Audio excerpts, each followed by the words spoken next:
سیدنا ذوالکفل علیہ السلام کا قرآن مجید میں تذکرہ۔ کیا ذوالکفل گوتم بدھ کا لقب تھا؟ ذوالکفل علیہ السلام کس قوم کی طرف مبعوث ہوئے؟ اور اب ہم آپ کو سناتے ہیں ذوالکفل علیہ السلام کا قصہ۔ قرآن عزیز میں ذوالکفل علیہ السلام کا ذکر 2 سورتوں یعنی سورۃ الانبیاء اور سورہ صاد میں آیا ہے، لیکن دونوں سورتوں میں صرف نام مذکور ہے، مختصر و مفصل کسی قسم کے حالات کا کوئی تذکرہ نہیں ہے۔ سورۃ الانبیاء آیت 85 اور 86 میں اللہ تعالیٰ فرماتے ہیں وَإِسْمَاعِيلَ وَإِدْرِيسَ وَذَا الْكِفْلِ كُلٌّ مِّنَ الصَّابِرِينَ وَأَدْخَلْنَاهُ فِي رَحْمَتِنَا إِنَّهُم مِّنَ الصَّالِحِينَ۔ اور اسماعیل اور ادریس اور ذوالکفل یہ سب صابر لوگ تھے، ہم نے انہیں اپنی رحمت میں داخل کر لیا، یہ سب لوگ نیک تھے۔ اللہ تعالیٰ سورہ صاد آیت 48 میں فرماتے ہیں وَاذْكُرْ إِسْمَاعِيلَ وَالْيَسَعَ وَذَا الْكِفْلِ وَكُلٌّ مِّنَ الْأَخْيَارِ۔ اسماعیل، یسع اور ذوالکفل کا بھی ذکر کر دیجئے، یہ سب بہترین لوگ تھے۔ ذوالکفل علیہ السلام کے متعلق جس طرح قرآن مجید نے نام کے سوا کچھ ذکر نہیں فرمایا، اسی طرح نبی اکرم صلی اللہ علیہ وسلم سے بھی ان کے متعلق کچھ منقول نہیں ہے، لہٰذا قرآن و حدیث کی روشنی میں اس سے زیادہ کچھ نہیں کہا جا سکتا کہ ذوالکفل علیہ السلام اللہ کے برگزیدہ نبی اور پیغمبر تھے اور کسی قوم کی ہدایت کے لیے مبعوث ہوئے تھے۔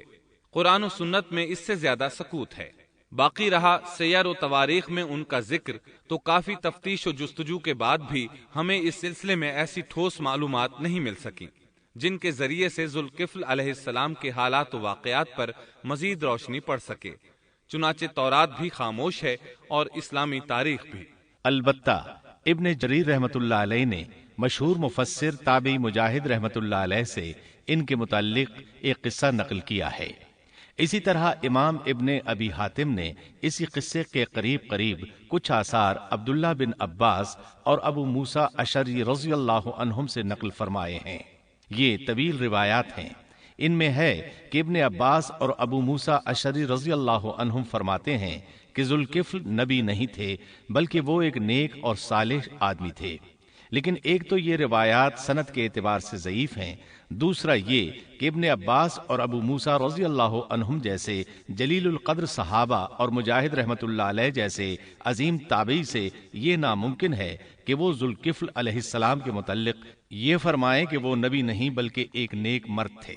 شاہ عبد القادر رحمۃ اللہ علیہ کا موقف ہے کہ ذوالکفل ایوب علیہ السلام کے بیٹے تھے اور انہوں نے اللہ کی خاطر کسی آدمی کی ضمانت دی تھی جس کی پاداش میں ان کو کئی برس قید کی تکالیف برداشت کرنا پڑی۔ چنانچہ شاہ صاحب اپنی تفسیر موضح القرآن میں لکھتے ہیں کہ ذوالکفل ایوب علیہ السلام کے بیٹے تھے، ایک شخص کے ضامن ہو کر کئی برس قید رہے اور اللہ کی خاطر یہ مشقت سہی۔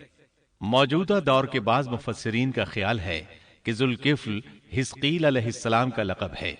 ایک دوسرے مفسر کی عجیب و غریب رائے یہ ہے کہ ذوالکفل گوتم بدھ کا لقب ہے،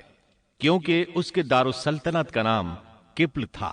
جس کا معرب کفل ہے، اور عربی میں ذو صاحب اور مالک کے لیے آتا ہے، اور صاحب مال کے لیے ذو مال اور مالک شہر کے لیے ذو بلد کے الفاظ کثرت سے استعمال ہوتے ہیں، لہٰذا یہاں بھی کپل کے مالک و بادشاہ کو ذوالکفل کہا گیا ہے۔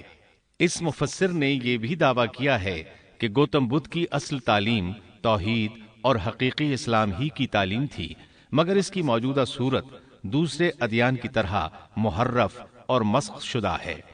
لیکن یہ اقوال قیاس و آراء سے زیادہ تاریخی حیثیت سے کوئی وقت نہیں رکھتے۔ ہم اس تعصب کے قائل نہیں ہیں کہ اگر صحیح تاریخ سے یہ ثابت ہو جائے کہ قرآن نے جن انبیاء کے صرف نام ذکر کیے ہیں ان کا مصداق فلاں برگزیدہ ہستی ہے، اور اس کا انکار صرف اس لیے کر دیا جائے کہ اس سے پہلے چونکہ ایسی بات کسی نے نہیں کہی اس لیے یہ قابل رد ہے، یقیناً ہم اس حقیقت کو تسلیم کرتے ہیں کہ تاریخی حقائق کی جستجو کا باب بند نہیں ہوا اور آئے دن نئی نئی تحقیقات سامنے آ رہی ہیں اور جدید انکشافات ہو رہے ہیں، بلکہ ان کے ذریعے قرآن مجید اور احادیث رسول کے بیان کردہ واقعات کی تصدیق ہوتی چلی جا رہی ہے۔ ملحد و بے دین لوگ ان کا انکار اس لیے کرتے اور کرتے آ رہے ہیں کہ تاریخ اور فلسفہ ان کا ساتھ نہیں دیتے،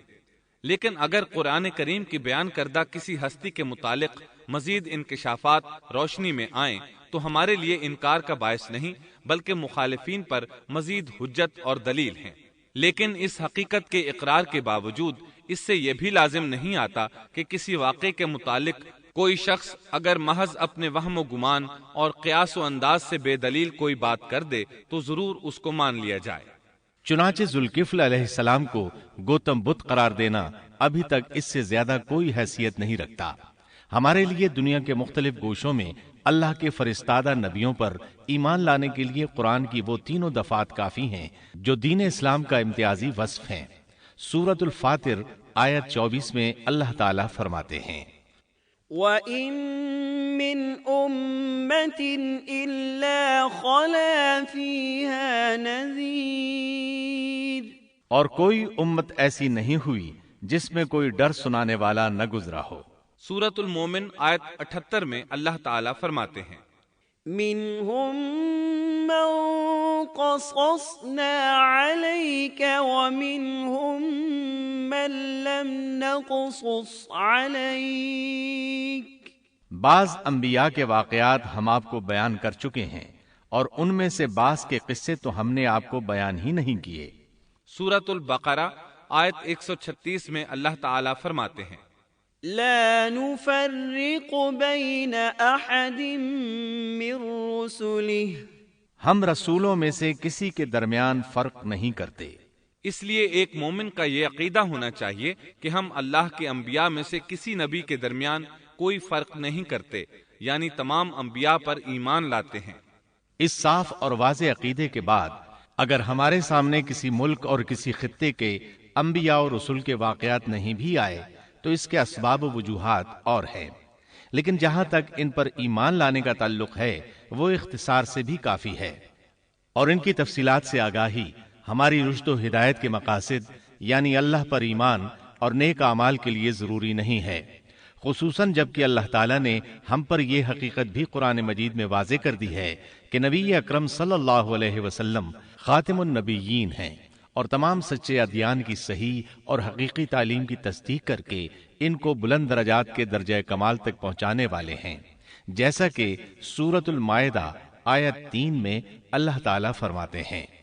اليوم اکملت لکم دینکم واتممت علیکم نعمتی ورضیت لکم الاسلام دینا، آج میں نے تمہارے لیے دین کو کامل کر دیا اور تم پر اپنا انعام بھرپور کر دیا اور تمہارے لیے اسلام کے دین ہونے پر رضامند ہو گیا۔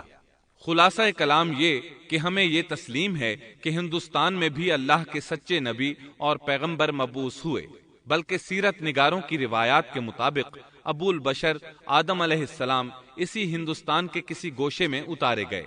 لیکن جب تک قرآن و حدیث کی صراحت یا تاریخ کے صحیح دلائل و براہین سے یہ ثابت نہ ہو جائے کہ ذوالکفل گوتم بدھ کا لقب ہے، محض قیاس و آراء کی بنا پر ہم اس کو تسلیم نہیں کرتے، کیونکہ جس طرح کسی نبی کو نہ ماننا کفر کی راہ ہے، اسی طرح کسی غیر نبی کو نبی تسلیم کرنا بھی باطل ہے۔